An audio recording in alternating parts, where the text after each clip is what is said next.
বলতে শুনি শোনো, বলতেছে বল কি তোর দাড়ি চুলবে কি বুড়ি কি? হ্যাঁ, এই নাতখালি মাস্টার কি কিছু বুড়ো হয়, দুটো কুড়ি ছেলে দুটো মেয়ে ভালো তো বেরোতো না।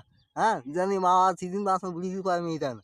হ্যাঁ, আর একটা কথা হচ্ছে এ, হ্যাঁ, শীতল ওজন ফলিতেল তুমি নাততে পারো, ফলিতেল কিংবা পুলিয়া মারি কি মারো, ইংরেজ পড়া না ভালো তো পেটে টাইনি দিত ওজনটা কাল জিনিসটা মুগুর গায়ে মারতো থ্রি করে, অর্ধেক ছেলে স্কুল যেত না, স্কুল চলে যেত, মারতো না আমার বাবু আর গৌর বানন অঙ্কনের বানানো যখন যে পড়ানো ওরা মারতো দুটো ভুল গেলি ওরা বুঝি দিয়ে হাঁটা দিত। হ্যাঁ, তা আমার দেখা বদমাস না তো মাসটা সবসময় এর কথা ওর কথা ওর হিংসা আড়ি কথা বলে। হ্যাঁ, সাংঘাতিক বদমাস ও।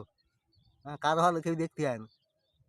হুম, এইরকম জিনিস দিতেছে যে বাড়ি বসে বুঝিয়ে দিয়েছে যে মার সাথে মা আনিক করতে গেছে আমার ছেলে যখন পরীক্ষায় ফেল করে আমার সাথে ছেলে মেয়েটি সব তা পরীক্ষায় সব ফেল করতে অন্য মাস্টাররা গালালি দিচ্ছে, তোমার ছেলে তোমার লেখা জানো তোমার